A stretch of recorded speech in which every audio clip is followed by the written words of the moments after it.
నమస్తే, welcome to Andhraprabha. నేను తేజస్వి. ఏపీలో అసెంబ్లీ ఎన్నికలు దగ్గర పడుతున్న వేళ సీఎం జగన్ సొంత జిల్లాలో రాజకీయం వేడెక్కుతోంది. ఓవైపు సీఎం జగన్ మరోసారి పులివెందుల సీటు నుండి పోటీకి సిద్ధమవుతుండగా, ఆయనపై పోటీకి సోదరి వైఎస్ షర్మిల బరిలోకి దిగొచ్చనే ప్రచారం జరుగుతోంది.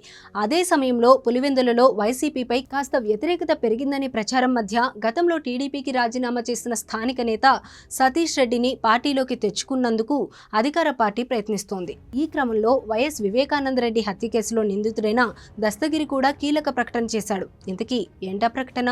ఏపీలోని కడప జిల్లాలో రాజకీయం రసవత్తరంగా మారుతోంది.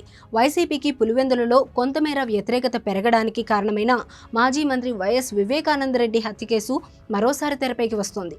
ఈ కేసులో నిందితులను అరెస్ట్ చేసినా కేసును ముందుకు తీసుకెళ్లడంలో సిబిఐ విఫలమవుతున్న వేళ ఇందులో అప్రూవర్గా మారిన షేక్ దస్తగిరి వైసీపీపై విమర్శల దాడి పెంచుతున్నారు. ఈ మధ్య బెయిల్పై జైలు నుండి బయటకు వచ్చిన దస్తగిరి కీలక ప్రకటన చేశాడు. వచ్చే ఎన్నికల్లో సీఎం వైఎస్ జగన్పై పులివెందులలో పోటీకి దిగబోతున్నట్లు దస్తగిరి వెల్లడించాడు.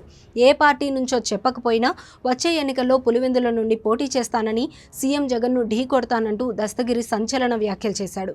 తనను భయభ్రాంతులకు గురి చేయాలని జగన్, అవినాష్, భాస్కర్ రెడ్డి, శివశంకర్ రెడ్డి, మనోహర్ రెడ్డి వంటి వారు కుట్ర పన్నారని దస్తగిరి ఆరోపించాడు. వివేకా కేసులో నిందితులుగా ఉన్నవారిని కాపాడుతూ తనను టార్గెట్ చేసిన సీఎం జగన్పై పోటీ చేయాలని నిర్ణయించుకుంటున్నట్లు దస్తగిరి వెల్లడించారు.